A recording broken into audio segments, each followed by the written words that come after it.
Path of Exile 3.25 expansion is supposed to be the League of Melee skills, but this won't stop us from releasing the best version of our Arc build ever. Now with over 400% more defenses compared to its previous predecessor. We have over 35,000 armor, 90% to all maximum elemental resistances, 75% chaos resistance, and 4 endurance charges. We gained all of that while still retaining our 8,000 mana pool, which protects our life from damage with Mind over Matter and the Agnostic Keystones. In short, we are unkillable. This did come at a price though. We lost some of our damage and the investment went up. Hence, in the description not only you will find a BOB for this version, but also one for the cheaper alternative that deals more damage, and you will also find another link which will lead you to the full Arc leveling guide on YouTube. But with that out of the way, let's get started with our Ascendancy. We are still a Hierophant, mostly due to mana support. First we take Arcane Blessing. This node adds 20% more spell damage boost to Arcane Surge buff, and grants us Arcane Surge whenever we hit something. Anyway, next we take Conviction of Power. This node increases our maximum power and endurance charge count by 1. It also grants us 4 minimum to both. Easily one of the best Ascendancy nodes in this game. Next, after finishing our third lab, we take our last major Ascendancy node for this build, and that is Divine Guidance. This node grants us Transfiguration of the Mind, which makes 30% of all modifiers to maximum mana also scale global damage at third of their values.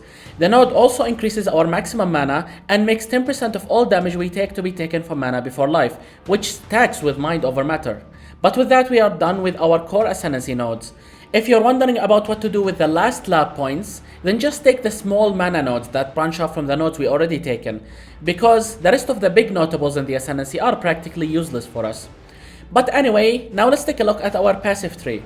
Our tree focuses on mana, mana regen, spell damage, crit chance, crit multi, life, and as many jewel sockets as possible. Next we have 2 large cluster jewel setups, each adding the minimum amount of passives. The first one adds some powerful notables like Sap Psych and Seal Mender. The second jewel adds the following notables: Scintillating Idea and Prismatic Heart. Now for mastery choices, we have 3% increased damage per power, frenzy, or endurance charge we have, and 25% to critical strike multiplier against unique enemies. And that was it for our passive tree. Now let's take a look at our items. Our signature item for dealing lots of damage remains unchanged, and that is Void Battery. 2 of it to be specific. This unique wand increases our maximum power charge count and grants us lots of spell damage per power charge. That alongside some mana and global crit chance. Easily best in slot and cannot be beaten by any rare equivalent. Our next item is the Brass Dome. This unique chest grants us up to 5% increased maximum elemental resistances at perfect roll. It also gives us lots of armor and crit immunity. You are going to need this perfectly rolled since we are pushing 90% maximum elemental resistances in this build. Anyway, our next item is Adziri's Foible, an essential mana support amulet with lots of mana and mana regen. Make sure to anoint yours with Prismatic Skin to further push your maximum elemental resistances close to 90%. Anyway, next we have a rare helm with both +1 to maximum power charge Warlord mod and elevated +3 to maximum lightning resistance Crusader mod.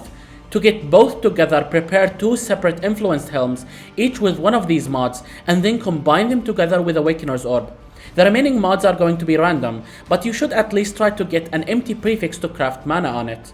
Next for our gloves, get yourself a pair of gloves with fractured resistance roll. Spam Essences of Greed on it until you get a decently high levels of life and mana on it. Then lock the prefixes and use Veiled Orb to get damage mod suffix. After that, craft some more resistances and you should be done. Don't forget to use Eldritch Orbs on your gloves to get both chance to unnerve enemies on hit and inflict lightning exposure on hit. Now for our boots, the crafting process here is quite similar as we are looking for life, mana, movement speed, and as much resistances as we can have. For Eldritch Implicits, we are looking for increased action speed and increased cooldown recovery rate for Arcane Cloak. Now a core item in this build is our ring. We need a synthesized ring with increased spell damage per power charge implicit. On this one we want to spam Essences of Scorn until we hit both crit multi and increased mana regen with an empty suffix. Next we craft Suffixes Cannot Be Changed prefix and reforge Chaos via our Harvest Bench to deterministically get Chaos Resistance as our third suffix. From here we just lock the suffixes again and use Veiled Orb to get mana with mana regen prefix. Then we craft life and we should be done. This ring is so good that we need 2 of it, identical copies. Hence we replicate its effect by equipping Calandra's Touch in our second ring slot. But you should only do that if Calandra's Touch price is lower than the crafting process. Finally, our last item in this build is Mage Blood. This high-end version of Arc utilizes Mage Blood to gain extra maximum lightning resistance from a Topaz Flask, extra armor from a Granite Flask, extra resistances from an Amethyst Flask, and extra speed from a Quicksilver Flask. It goes without saying, this build is playable without Mage Blood, and you will find a version that doesn't use it down in the video description. This variation is only meant to serve as a high-end upgrade for those who hate dying and don't mind to spend more currency on the build to achieve that. But with that, we are done with our items. Now let's take a look at gems that goes inside of them. For our main 6 link we have Arc, Archmage, Power Charge on Crit, Awakened Unleash, Awakened Lightning Penetration, and Increased Critical Damage. Next we have a 4-link damage/defense support setup. In it we have Determination, Eternal Blessing, Righteous Fire, and Empower. Anyway, next we have another 4-link support setup.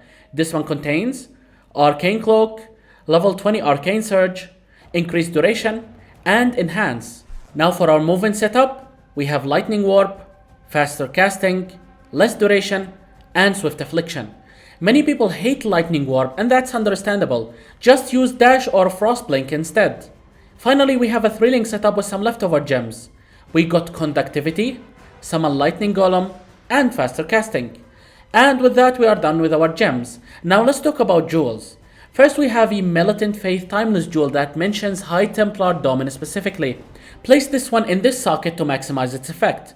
This jewel will convert all nearby keystones into Inner Conviction. Inner Conviction grants a 3% more spell damage per power charge. Please note that the jewel might change some notables within its range. If that happens, then just buy a different one. Next, we have one Healthy Mind Unique Jewel. Place it in this socket to convert all nearby life nodes into mana. Scaling mana is a more efficient way to scale this build than by increasing life alone. That's thanks to Mind Over Matter and the Agnostic Keystones combined. You also get to scale damage along the way, which is neat. Anyway, next we have a Perfectly Rolled Melding of the Flesh Jewel. This one will cap all of our maximum elemental resistances by our highest maximum resistance instead. We are using a Topaz Flask with increased effect in this build. That alongside every other increased maximum lightning resistance modifier we have here, we achieve 90% all maximum elemental resistances. Our last unique jewel is the Adorned. Despite being nerfed, this one increases the effect of all of our socketed magic jewels as long as they are corrupted by up to 100%. It is still very powerful and best in slot when combined with 4 copies of a magic jewel like this one. You are looking to get mana and additional crit multi for spells on it. You can easily craft this by getting a jewel with Fractured Mana mod and spamming Alteration Orbs on it until you get spell crit multi. Then you val it and you're good to go. But with that, we are done with our jewels. Now for Bandit Quest, we are still going to help Elira as we need that 15% all elemental resistance bonus. As for Pantheons, we got the Soul of the Brine King and the Soul of Gruthcall. But with that, we are done with our perfect iteration of our Arc Lightning build. If you guys have enjoyed this video, then feel free to leave a like and make sure to let me know what you think in the comment section down below. My name is Phoenix and I will see you all in the next video.